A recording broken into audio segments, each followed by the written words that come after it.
자, 반갑습니다. 강북중학교 학생 여러분. 한건희 선생님입니다. 자, 이번 영상은 과학의 12차식 학습지 해설풀이 영상이고요. 우리가 드디어 새로운 중단원으로 넘어갔습니다. 여기 보면은 전류 전압 저항이라고 해서 선생님이 생각하기에는 중학교 2학년, 3학년까지 가서 또 제일 어려운 과학 단원 중에 하나라고 생각을 합니다. 그래서 어려운 단원이라는 뜻은 미리미리 이렇게 차곡차곡 단계별로 가야 되는 거고, 아래 단계가 이제 없으면은 그 후속 단계를 할 수 없기 때문에 항상 기본을 여러분들이 확실하게 잡아주면은 나중에 어려운 부분이라도 충분히 따라올 수 있는데, 기본이 안 돼 있으면 그렇게 잘 안 되겠죠. 그래서 여러분들이 반드시 이번 시간부터 요 단원 중단원 끝날 때까지 잘 따라와 주길 바랍니다. 물론 이 중단원이 끝나고 그 다음 단원 이제 전기 자기 파트로 넘어가더라도 이제 이쪽 내용이 어느 정도 들어가기 때문에 이번 단원이 잘 안 되면은 다음 중단원도 아마 힘들 겁니다. 그래서 그 시작이 오늘 이번 시간이니까 여러분 잘 들어주길 바랍니다. 자, 여러분 반 번호 이름 여기 써주고요. 그리고 오늘은 이동하는 전하, 여기 뜻이 전류라는 뜻이죠. 전하가 이동하는 전류인데 이 전류를 오늘 공부할 거고, 이 전류가 오늘 가장 중요한 단어입니다. 자, 먼저 이 빈칸 들어갈 말 뭘까요? 전하의 흐름. 이거는 그냥 전류 한자 의미 그대로 그냥 가져온 거죠. 전하가 이제 흐른다. 유자가 흐를 유자잖아요. 그래서 전하의 흐름이라는 뜻이고, 보통 우리가 전기라고 많이 표현하는데 사실 전기는 어느 정도 이제 일상적인 의미가 많이 들어있기 때문에 전기라고 하는 그 안에도 아주 세분화되어 있습니다. 많은 과학 개념들이. 그래서 보통 전류하면 이제 전기 이렇게 떠올리는데 아주 똑같은 의미는 아닙니다. 전기는 에너지 측면이 좀 더 크기 때문입니다. 자, 단위는 암페어라고 읽는데 이 암페어의 이니셜을 따서 A라고 합니다. 즉 전류가 1A, 뭐 10A 뭐 이런 식으로 쭉쭉쭉 나갈 수가 있고, 당연히 이 숫자가 클수록 그 전류의 세기는 커진다. 선생님이 펜을 샀습니다. 선생님 산 건 아닙니다. 자, 그래서 전하가 흐르는 이유, 전하가 왜 흐를까? 왜 이런 말이 나오냐면은, 여러분 뭐 당연히 전하는 흐르는 거 아닌가요? 전기니까 이렇게 말할 수도 있지만, 이런 부분이 있는 이유는 우리 전에 있는 중단원이 마찰 전기 파트 있잖아요. 정전기 파트 있잖아요. 정전기는 여기 좀 정리를 좀 한번 해볼까요? 여러분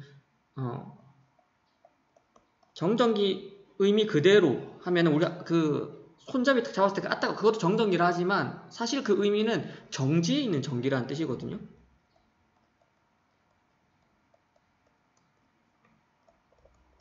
전기. 그래서 우리가 여기 보면은 마찰 전기 배웠잖아요. 마찰에 의해서 전기가 발생해서 선생님이 이제 여기에다가 풍선입니다. 풍선을 얘를 막 비볐더니 어떻게 됐어요?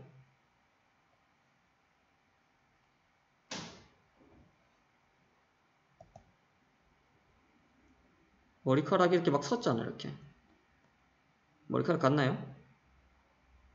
뭔가 전기가 통해가지고 얘가 이렇게 막 달라붙는 듯한 요 이유는 뭐겠습니까? 선생님 머리카락은 털가죽이랑 똑같으니까 대전열에 의해서 얘네들이 플러스 쪽으로 대전되었다는 것을 알고, 고무풍선은 이렇게 마이너스로 대전되었잖아요. 그렇죠? 이때 이 전하, 이 고무 풍선의 이 전하, 그리고 선생님 머리털의 전하, 얘네들은 움직이지 않아요. 움직이지 않아. 물론 시간이 아주 지나면은 다른 물체와 우리가 접촉해 있기 때문에, 선생님은 지구랑 접촉해 있고, 뭐 고무풍선은 어쨌거나 이제 우리 지금 공기 중에 있기 때문에 공기 내부도 질소 분자나 산소 분자가 계속 마찰하거든요. 그러면서 전하를 조금씩 잃습니다. 왜냐? 다른 애들이 다 중성이니까 뺏길 거 아니에요. 뺏기기 때문에 천천히 사라지긴 하지만 기본적으로 거의 움직이지 않는 전기다. 그래서 정전기. 그래서 우리가 이걸 먼저 선행을 했기 때문에 여기 이런 말이 있어요. 전하는 원래 흐르는 게 아닌데 우리가 배웠던 걸로 하면은 왜 흐를까? 그 이유가 있어야 된다. 그겁니다. 자, 그래서 전지가 연결된 회로에서 전지가 연결된 회로에서 전자가 전지의 마이너스 극에서 플러스 쪽으로 이동하면서 전하를 운반한다. 여기서 중요한 것은 그렇죠? 요겁니다. 이 전지가 없으면은 전하가 흐르지 않습니다. 얘는 전자 이동의 원동력이 된다라는 겁니다. 근데 여기 그러면 처음부터 이 전자라고 써줬으면 더욱더 좋았을 텐데, 그렇죠? 이 왜 그러냐? 이 교과서가 아무런 생각이 없는 게 아닙니다. 이거를 전자라지 않고 전하라고 한 이유가, 왜냐면 전자는 항상 음의 전하를 가지고 있기 때문에 헷갈린다는 겁니다.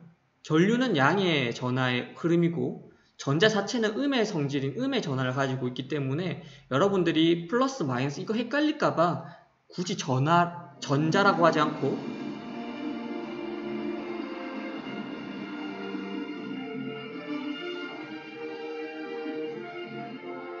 종소리가 들리는 건데, 여러분 그거 아나요? 여러분 등교하면 쉬는 시간이 없답니다. 대신에 이렇게 이런 예비종이 치면은 수업이 이제 멈추고 5분 정도 이제 수업 시간 내에서 여러분 화장실 갔다 올 친구는 이제 한두 명씩 이제 화장실 갔다 오고 이런 시간을 준다고 합니다. 5분 후에 또 종이 치겠죠. 어쨌거나 전하랑 전자 뭔가 비슷하지만 다른 점이 분명히 존재한다 라는 것을 기억을 해두세요. 자, 그래서 전지에 의해서 이제 이동을 하고 전류의 방향과 이제 전자의 방향을 여러분 알아야 되는데, 자, 전류의 방향은 플러스에서 마이너스입니다. 여기 전지 요거를 보면은 여기가 이제 플러스고 여기가 이제 마이너스잖아요. 전류는 이렇게 돈다는 겁니다.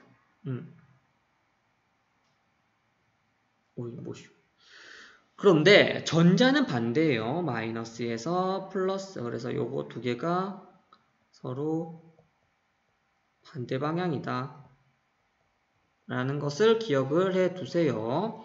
왜냐? 그죠? 이 전자는 마이너스 전하기 때문입니다. 마이너스 전하기 때문에 방향이 반대이기 때문에 부호가 반대이기 때문에 방향도 반대인 겁니다.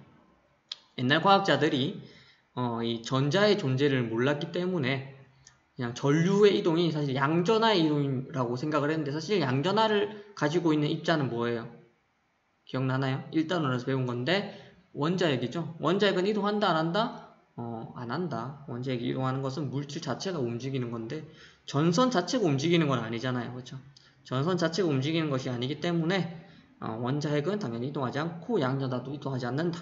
그럼 움직이는 것은 무엇인가? 바로 음전하다.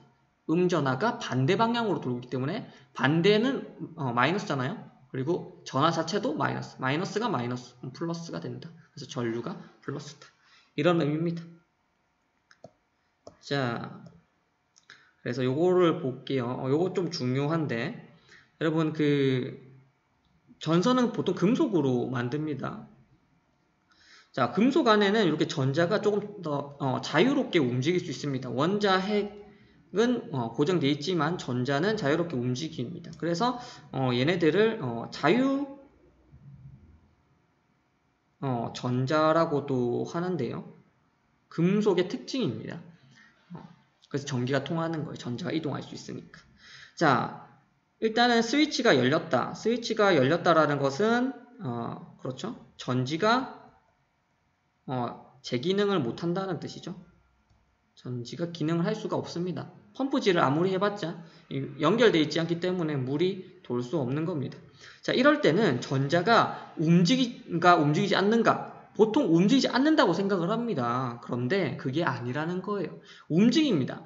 엄청나게 복잡하게 많이 움직입니다.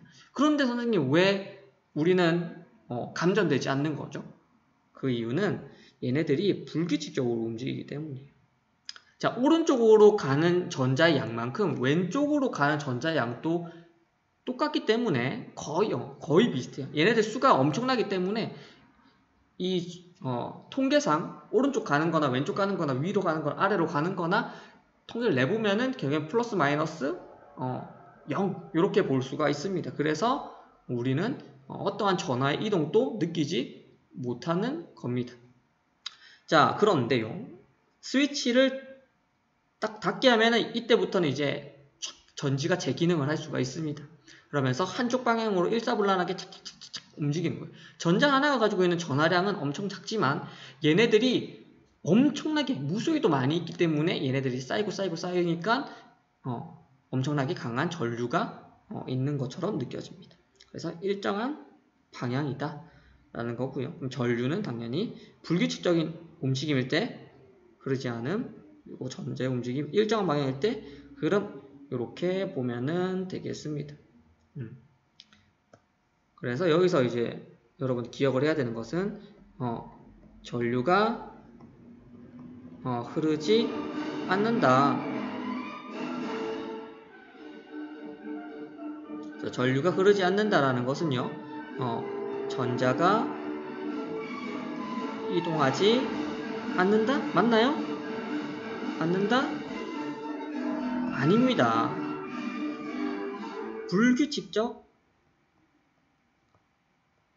움직임을 보인다. 이 절대 다수의 전자들이 불규칙적 움직임을 보이기 때문에 전류가 흐르지 않는다. 이렇게 하는 겁니다. 헷갈리지만 여러분들 꼭 기억해 주세요. 자, 그리고 마찰 전기로 네온 전구의 불켜기. 요거는 이제 문제인데 앞에서 배웠던 우리 정전기 유도나 마찰 전기 부분을 확실하게 이해하지 못하면 이 부분을 쓸 수가 없을 겁니다. 일단 네온 전구를 여기 이런 실험을 통해 가지고 다 세팅한 다음에 요 알루미늄 이제 호일에 다 갖다 댔어요. 알루미늄 접시는 그거죠. 그 금속이죠. 그러니까 갖다 대니까 어떻게 될 것 같아요? 그렇죠. 네온 전구니까 뭔가 반응이 있으면 빛날 것 같죠. 맞습니다. 빛난다. 불이 켜진다. 이렇게 볼 수가 있습니다. 근데 중요한 것은 왜? 도대체 어떤 원리로? 그걸 알아봐야겠죠? 그래서 요거를 그림으로 선생님이 좀 설명을 해보도록 하겠습니다. 일단 이 실험 자체 영상을 여러 번 보고 왔을 텐데요. 이 실험은 일단 먼저 선행돼야 되는 게 이 털가죽으로 이렇게 먼저 이 스티로폼 접시를 대전시켜야 됩니다. 이 마찰전기죠. 마찰전기. 그러면은 어떻게 되겠어요?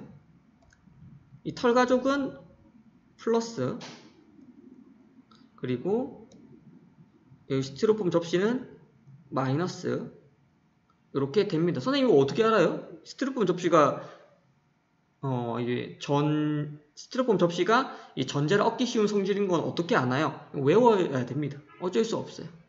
왜냐하면 대전열을 여러분 실험하지 않았기 때문에 그냥 외워야 되는데 한 가지 팁을 주자면은 털가죽은 정말 웬만하면은 다 전자를 뺏깁니다. 전자를 뺏겨요. 그래서 털가죽이랑 뭔가 마찰한다, 머리카락이랑 마찰한다, 그러면은 털가죽에 있던 전자가 다 다른 쪽으로 간다, 이렇게 생각을 하면은 됩니다. 그에 비해 예를 들어서 뭐 고무 또는 플라스틱, 얘네들은 전자를 굉장히 얻기 쉽습니다. 선생님도 스티로폼 접시가 전자를 얻기 쉬운지는 정확히 모르나, 일단 털가죽과 비교해서 스티로폼 접시라는 거는, 스티로폼은 기본적으로 플라스틱이랑 성분이 거의 비슷합니다. 탄소, 수소, 산소, 산소는 많이 없겠죠. 거의 탄소, 수소의 이제 이런 결합체이기 때문에 플라스틱과 거의 흡사할 겁니다. 그러니까 전자를 얻기 쉽겠죠. 자, 그러면은 여기에서 이제 어떤 일이 벌어질까? 안 돼. 여기에서 어떤 일이 벌어질까? 요거를 봐야겠죠. 자, 선생님이 단면을 한번 뚝 잘라서 요만큼의 단면을 잘라서 보도록 하겠습니다. 자, 그러면은 여기에 이렇게 검정색으로 할게요.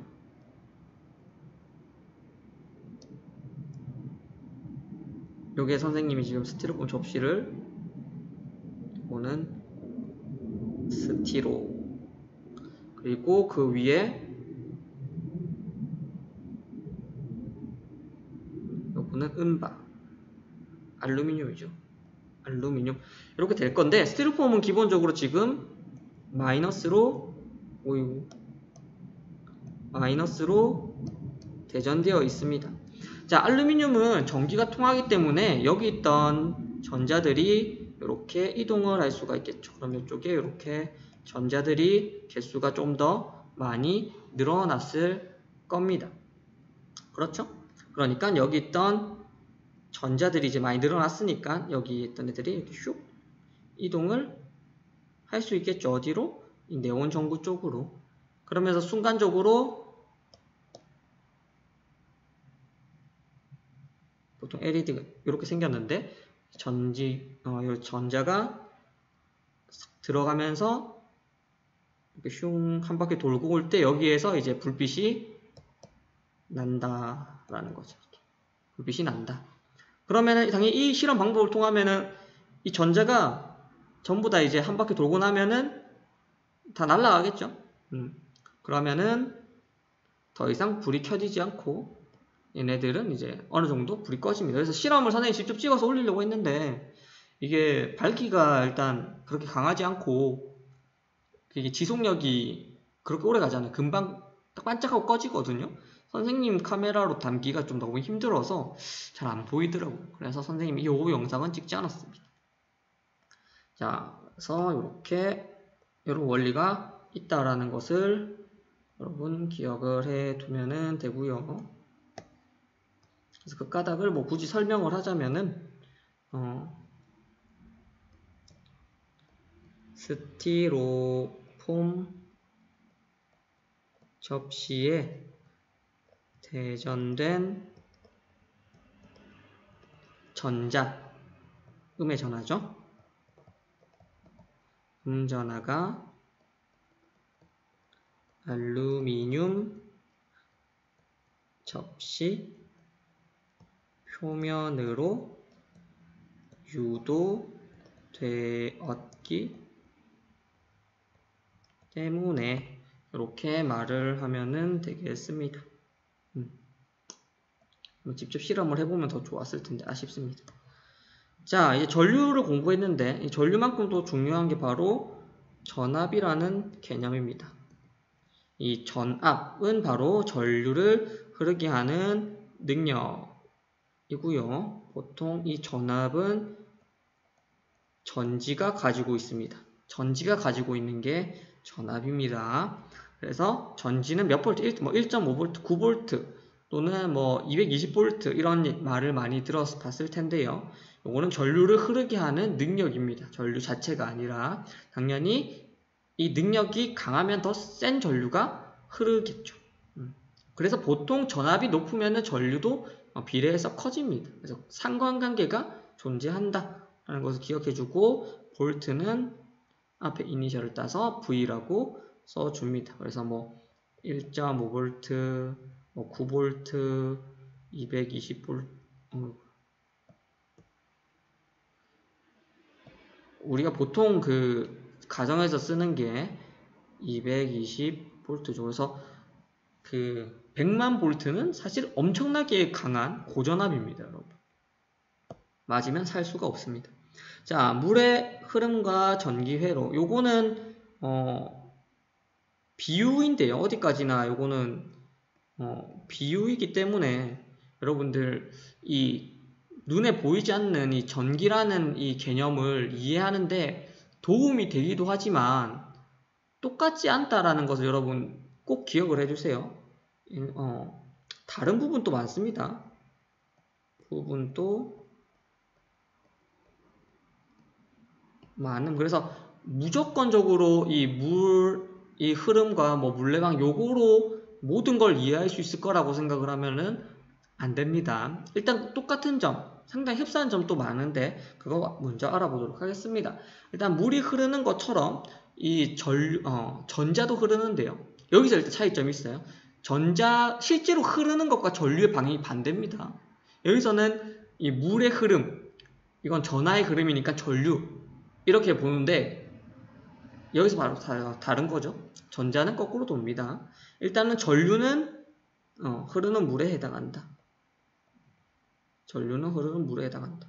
그리고 물레방아를 이렇게 돌리는데 이 물레방아를 돌릴 때 당연히 이 물이 그 역할을 하죠. 이 돌려주는 역할을 하잖아요.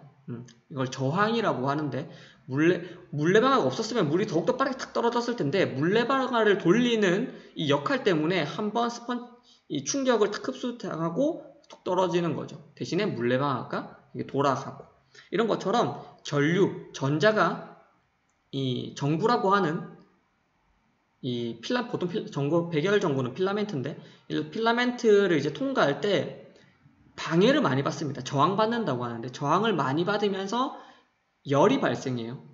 그 열이 빛 에너지로 바뀌면서 전구가 밝아지는 거거든요. 그러니까 물레방아는 전구 이렇게 볼 수 있고 펌프.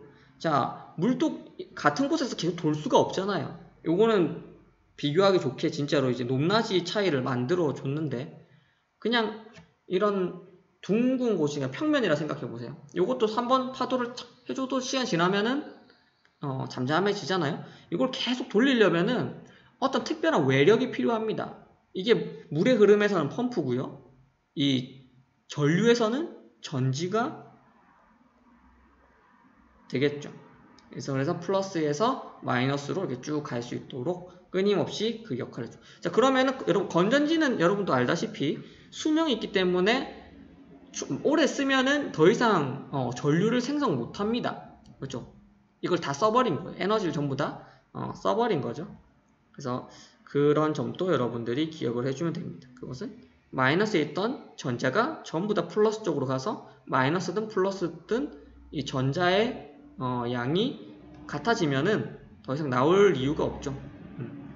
불규칙적인 움직임, 아까 봤던 요런 상태가 되는 거죠. 요런 상태가. 왼쪽 마이너스 극, 음극에서 나온 거랑 양극에서 나온 거랑 전자의 양이 똑같으니까 이렇게 불규칙적 전류는 흐르지 않는다. 그런데 여기에서는 지금 보면은 일사불란하게 오른쪽에서 왼쪽으로 쑥 가고 있죠. 즉 여기가 마이너스 극, 여기가 플러스 극이라는 겁니다. 마이너스 극엔 전자가 충분히 저장되어 있으니까 계속 빠져나가고 플러스 극에는 전자가 원래 있어야 될 자리에 지금 전자가 없는 거예요. 그러니까 전자가 제자리 찾으려고 계속 이렇게 이동을 한다. 그럴 때 우리는 전류가 흐른다. 이렇게 보는 겁니다. 자, 당연히 오늘 이렇게 공부를 해봤는데 새로운 개념이 너무 많이 나왔기 때문에 바로 한 번에 이해가 안 갈 겁니다. 교과서 계속 읽고 영상 보면서 여러분 학습을 계속 해야 됩니다. 그리고 다음 시간에 또 여기에 관련되어 있는 거 복습 한번 하고 또 계속 넘어갈 거니까 지금 당장 모르겠다고 너무 실망하지 말고 계속해서 공부를 해주길 바랍니다. 요 단원에서 수행평가를 볼 겁니다. 정확히는 전류와 전압의 관계, 실험, 그리고 전류와 저항의 관계, 실험. 요거를 여러분들이 직접 설계도 한번 해보고 실험 계획서 써보고 실험은 생략하겠습니다. 실험 생략하고 선생님이 나눠준 데이터를 가지고 여러분들이 변환해가지고 결과 보고서 작성하는 것까지를 수행평가로 볼 거기 때문에 여러분들 실험 계획서 쓰는 거, 보고서 쓰는 거 연습도 수업 시간에 할 겁니다. 자, 그러면은 오늘은 여기까지 하도록 하겠습니다. 수고했습니다. 안녕.